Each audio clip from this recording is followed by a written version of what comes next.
Good morning. Deepawali की आप सभी को ढेर सारी शुभकामनाएं। दीपावली में सभी के घर चारों ओर लाइट ही लाइट, कैंडल और दीपक जलाया जाता है। दीपक को हम दिया कहते हैं। जैसे ये मिट्टी की बहुत सारी हमने दिया रखी हुई है। मिट्टी का दिया हम सब के घरों पर जलता है। हम दिवाली में बहुत दिया जलाते हैं, ना जाने कितने दिया जलाते होंगे, अनगिनत, जितना हो सके हम हर कोने कोने पर दिया जलाते हैं। पर दिया हमें क्या सिखाती है? दिया की विशेषता क्या है? दिया की विशेषता है कि वो हम सबको प्रकाश देती है, हम सबको शांति प्रदान करती है। जिस घर में सुबह शाम दीपक जलता है ना, वहाँ का वाइब्रेशन बहुत अच्छा रहता है। और उस टाइम पे लोग ज़्यादा बात नहीं करते। उस घर पे उस समय तक सब शांत रहते हैं। कहते हैं ना, पूजा पाठ का टाइम हो गया, ना किसी से उधारी लेना है, ना किसी को उधारी देना है। जहाँ दिया जलता है वहाँ का वाइब्रेशन बहुत पॉजिटिव और एनर्जेटिक हो जाता है। तो दिया हमें क्या सिखाती? हमसे दिया कुछ नहीं लेता, हमको सब कुछ देता ही देता है। अगर अंधकार हो और हमें अगर वहाँ डर लगता हो तो हमारी डर भी ख़त्म हो जाती जब दीपक जलता है। जैसे अब तक तो हमें दिया ने सब कुछ दिया, हमने क्या क्या दिया दूसरों को। तो आज तक जो हमने जीवन में लिया वो हमने दिया ही होगा कभी ना कभी किसी न किसी को। इस जन्म में ही नहीं, हमारे पिछले जन्म में भी हमने किसी न किसी को कुछ दिया होगा।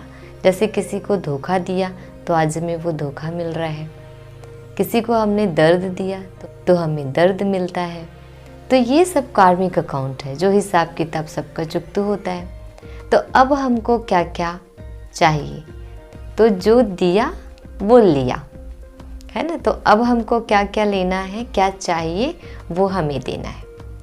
तो हमें सबको सुख देना है, शांति देनी है, प्रेम देना है, आनंद देना है, शुभ भावना देनी है, शुभकामना देनी है, बहुत मीठा बोल बोलना है, सहयोग देना है, दान देना है, ज्ञान देना है, शक्ति देनी है, ब्लेसिंग देनी है। और जो भी दिया वो पूरे मन से देना है। कई बार ऐसा होता है कि हम किसी को हाथों से तो दे देते हैं, लेकिन मन में एक उम्मीद रहती है कि हमें भी कुछ मिलेगा। तो उम्मीद नहीं रखनी है, क्योंकि दाता बनना है ना आपको। देवी देवताएं हमेशा देने वाले हैं, वो कभी मांगते नहीं हैं, इसलिए उनकी पूजा की जाती है, इसीलिए वो पूज्य बनते हैं। और हम आज पुजारी हैं, क्योंकि हम तो हमेशा लेने वाले हैं। वो देवता है, हम लेवता है। इसलिए इस दिवाली से हम सब एक दूसरे को देंगे, लेने की भावना नहीं रखनी है। और जो दाता हो उनके पास कोई कमी हो सकती है क्या? है ना, जो देता हो, सदा देने वाला हो। अगर आप सुख देते हैं तो आपको सुख मांगने की ज़रूरत नहीं पड़ेगी कहीं भी, नहीं आपको किसी से उम्मीद रखनी पड़ेगी, आपको मिलेगा ही मिलेगा। इसलिए आपको जो चाहिए वो आप देंगे। तन मन धन से, तीनों ही रीति से आपको देना ही है। और वैसे तो सबसे ज़्यादा इच्छा मन करता है, सबसे ज़्यादा दुखी भी मन है। तो हमें मन से ही सबको जितना ज़्यादा हो सके, सबसे फ्री ऑफ कॉस्ट वाली चीज़ें है वो है ब्लेसिंग दे, सबको ज्ञान दे, शक्तियाँ दे, प्रेम दे, सद्भावना दे, शुभकामनाएँ दे। हर चीज़ें हमको देना ही देना है।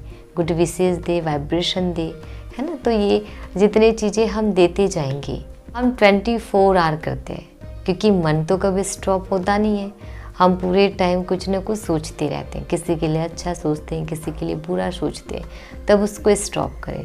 हम तो अपने लिए भी बुरा ही सोच लेते हैं कभी कभी, इसलिए दूसरों के लिए भी अच्छा ही सोचना है। भले ही सामने वाला कुछ भी करता हो, लेकिन हमको अच्छा सोचना है, अपने मन को मैला नहीं करना है, तभी हम दाता बनेंगे। कभी कभी सामने वाला कुछ भी बोलते रहता है, बहुत अशांति फैलाते हैं, और अगर हम उसको रिप्लाई नहीं देते ना, तो उसमें भी हमारा बहुत बड़ा सहयोग है। हम कुछ ना बोल के वहाँ का वाइब्रेशन ख़राब नहीं करते, अपनी शांति भंग नहीं करते, और उनको और अगर अशांत होना था तो उसको भी हम वहाँ पे स्टॉप कर देते हैं। जब हम रिप्लाई नहीं देते तो सामने वाला भी जो बहुत ज़्यादा आक्रोशित हो जाता है, तो उसमें भी थोड़ा वो कंट्रोल हो जाता है। तो ये भी हमारा बहुत बड़ा सहयोग है। हमारे एक एक कर्म में सहयोग होता है। इसीलिए अब हम सबको दाता बनना है, सब कुछ दिया ही दिया, कोई लिया नहीं। तो नेक्स्ट दिवाली तक हमने जब चेक करें कि हमने अब तक क्या क्या दिया, ऐसा तो नहीं कि हमने धोखा दिया, किसी को दुख दिया, किसी को तकलीफ़ दी, किसी को बद्दुआएं दी। तो इस तरीके की जो दिया है वो हमेशा अंधकार फैलाता है। सबसे ज़्यादा तो अपने अंदर ही अंधकार फैलाता है, हमारी निगेटिव पर्सनालिटी बनती जाती है। तो पॉजिटिव पर्सनालिटी के लिए हमें हमेशा दाता भाव देना ही देना है, सब कुछ देना है। तो आप सभी को ऐसे दानदाताओं बनने के लिए विशेष शुभकामनाएं और happy Diwali. Wish you all the best. Thank you so much.